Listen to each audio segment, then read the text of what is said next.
ये आकाशवाणी पटना है। अब आप अभिषेक दास से प्रादेशिक समाचार सुनिए। पहले मुख्य समाचार। राष्ट्रीय जनतांत्रिक गठबंधन एनडीए ने प्रधानमंत्री नरेंद्र मोदी को सर्वसम्मति से संसदीय दल का नेता चुना।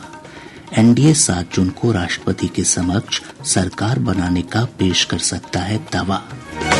राष्ट्रपति द्रौपदी मुर्मू ने 17वीं लोकसभा भंग की। नई सरकार के गठन होने तक नरेंद्र मोदी संभालेंगे कार्यवाहक प्रधानमंत्री का पद। INDIA गठबंधन की दिल्ली में हुई बैठक। चुनाव नतीजों और आगे की रणनीति पर किया गया विचार विमर्श। और मौसम विभाग ने अगले 24 घंटों के दौरान राज्य के उत्तरी हिस्सों में बारिश की संभावना जताई। दक्षिणी हिस्सा बना रहेगा शुष्क। अब समाचार विस्तार से। राष्ट्रीय जनतांत्रिक गठबंधन एनडीए ने प्रधानमंत्री नरेंद्र मोदी को सर्वसम्मति से संसदीय दल का नेता चुन लिया है। आज एनडीए के घटक दलों की सरकार गठन को लेकर दिल्ली में हुई बैठक में इस पर सहमति बनी।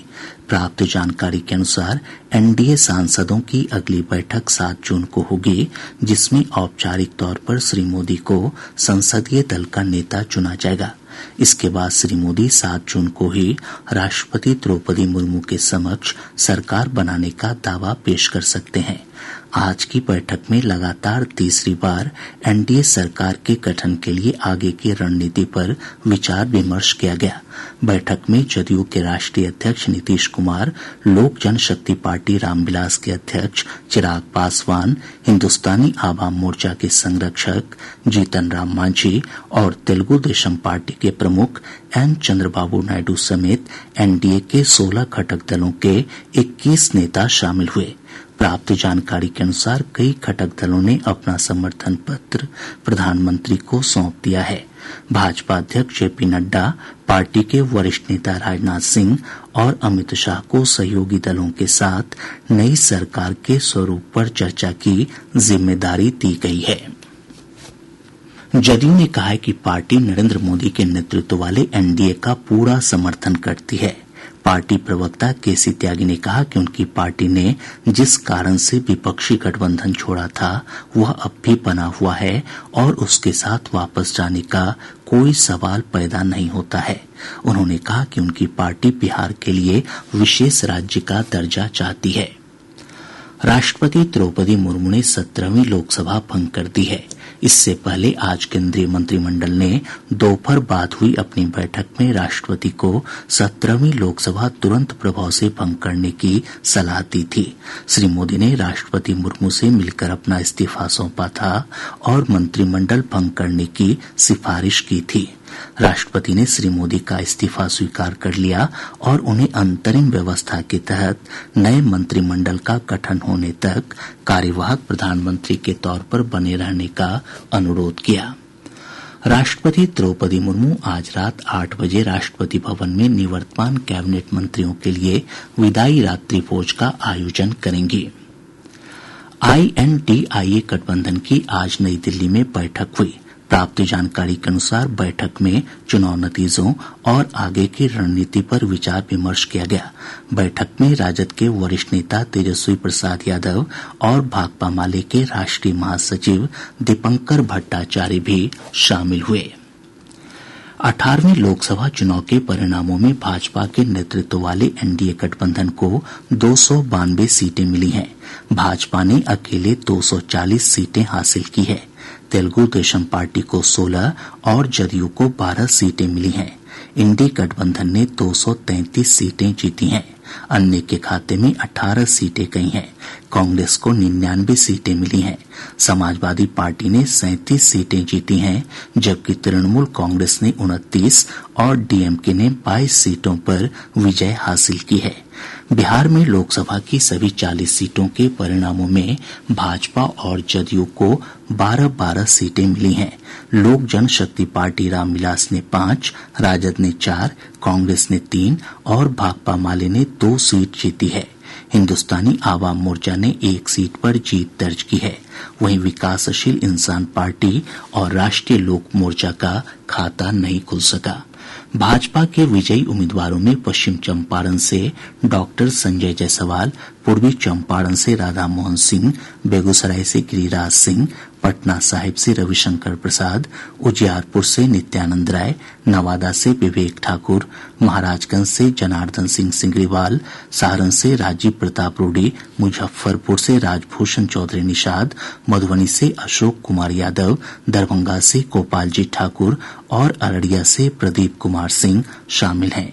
इधर जदयू के विजयी उम्मीदवारों में वाल्मीकिनगर से सुनील कुमार, शिवहर से लवली आनंद, सीतामढ़ी से देवेश चंद्र ठाकुर, गोपालगंज से आलोक कुमार सुमन, सिवान से विजय लक्ष्मी देवी, झंझारपुर से रामप्रीत मंडल, सुपौल से तिलेश्वर कामेत, मधेपुरा से दिनेश चंद्र यादव, भागलपुर से अजय कुमार मंडल, बांका से गिरिधारी यादव, मुंगेर से राजीव रंजन सिंह उर्फ ललन सिंह और नालंदा से कौशलेंद्र कुमार शामिल हैं।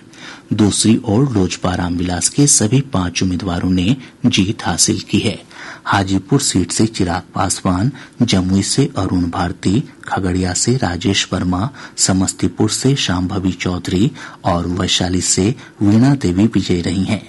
इसके साथ ही गया सीट पर हिन्दुस्तानी आवाम मोर्चा सेकुलर के संरक्षक और पूर्व मुख्यमंत्री जीतन राम मांझी विजयी रहे हैं।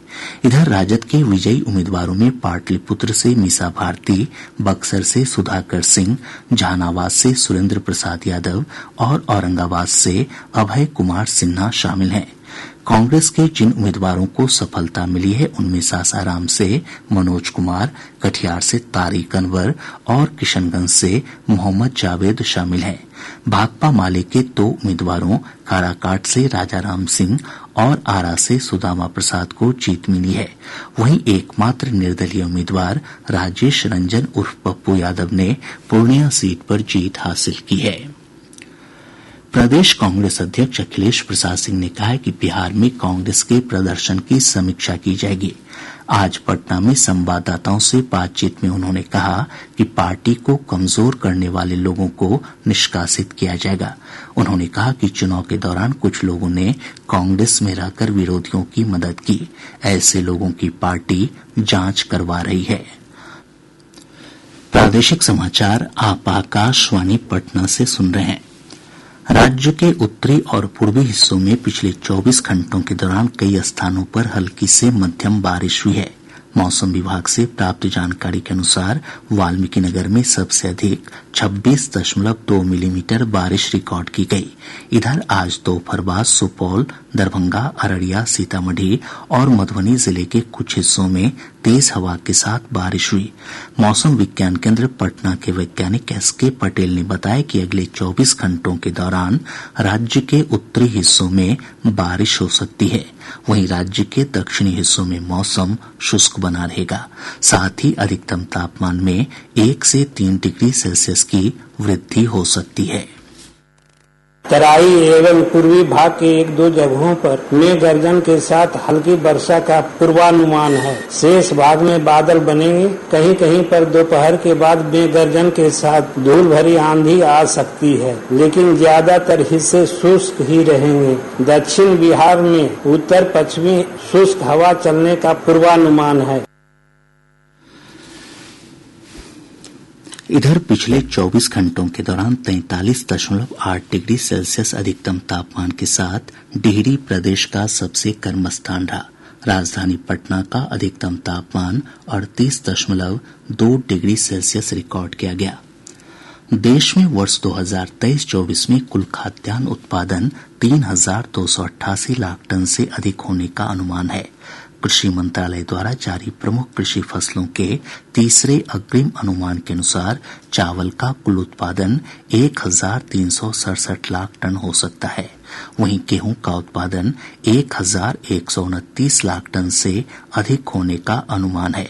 आकाशवाणी से बातचीत में कृषि विशेषज्ञ डॉक्टर संत कुमार चौधरी ने बताया कि अरहर दाल के उत्पादन को लेकर 34 लाख टन का अनुमान रखा गया है।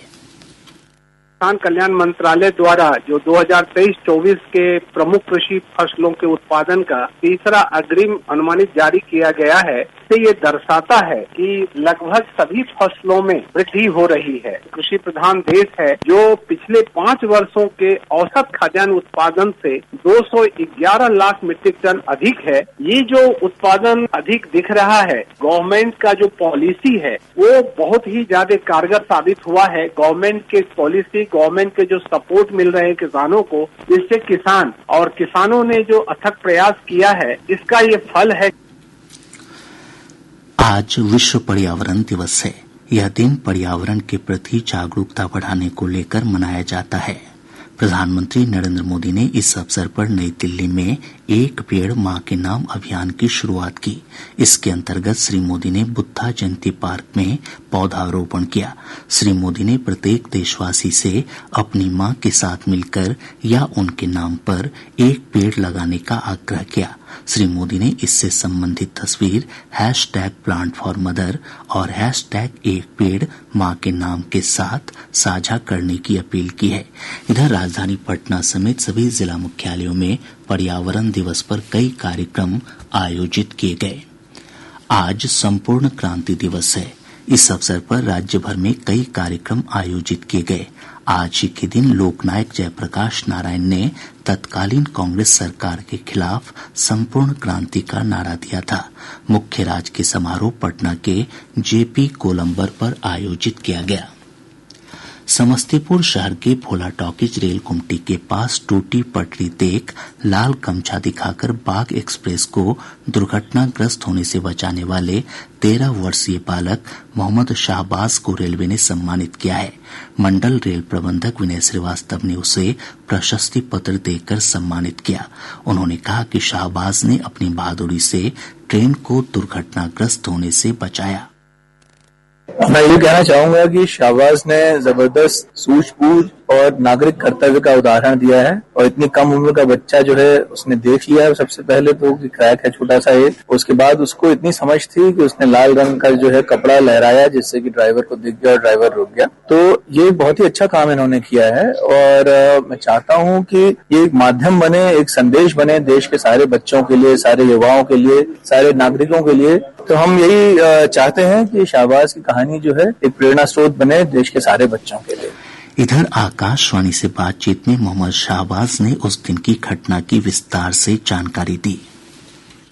हम अपने अब्बू को नाश्ता देके हर रोज के जैसे वही रास्ते से घर जा रहे थे, तो रास्ते पे हम चढ़े तो देखे कि पट्टी टूटी हुई है, तो देखे उधर से ट्रेन आ रही है। वो ट्रेन वाले हॉर्न मारे, पहले डर गए, फिर देखे कि पट्टी टूटी हुई है, क्या करे। फिर मेरे घर के सामने बहुत बार काम होती थी तो लाल झंडा ये सब गाड़ देते थे दोनों तरफ से, तो ट्रेन रुकी रहती। तो वैसे ही मेरे पास भी गमछा था, तो पूरा प्रयास करके हमने ट्रेन को रोकने की बहुत कोशिश की। फिर भी उस पर इंजन चढ़ गया टूटी हुई पे। फिर हम चलते चलते गिर भी गए थे, मेरे पाँव में चोट भी लग गई। फिर हम ड्राइवर अंकल उतरे, बोले चोट तो ज्यादा नहीं लगा। तो हम बोले नहीं। तो बोले क्या हुआ? तो हम बोले पट्टी टूटी हुई है। तो वो देखे, फिर फोन किए, फिर वहाँ रेल वाले अंकल सब आए, वो लोग बनाए। उसके बाद वो लोग रुके, फिर ट्रेन चली गई। तो वो 3 से 4 बजे तक काम चलता रहा, काम करके वो लोग चले गए। और बच्चे भी अगर देखे तो ऐसा ही करे। और अब अंत में मुख्य समाचार एक बार फिर। राष्ट्रीय जनतांत्रिक गठबंधन एनडीए ने प्रधानमंत्री नरेंद्र मोदी को सर्वसम्मति से संसदीय दल का नेता चुना। एनडीए 7 जून को राष्ट्रपति के समक्ष सरकार बनाने का पेश कर सकता है दावा। राष्ट्रपति द्रौपदी मुर्मू ने 17वीं लोकसभा भंग की। नई सरकार के गठन होने तक नरेंद्र मोदी संभालेंगे कार्यवाहक प्रधानमंत्री का पद। INDIA गठबंधन की दिल्ली में हुई बैठक, चुनाव नतीजों और आगे की रणनीति पर किया गया विचार विमर्श। और मौसम विभाग ने अगले 24 घंटों के दौरान राज्य के उत्तरी हिस्सों में बारिश की संभावना जताई, दक्षिणी हिस्सा बना रहेगा शुष्क। इसके साथ ही आकाशवाणी पटना से प्रसारित प्रादेशिक समाचार का ये अंक समाप्त हुआ।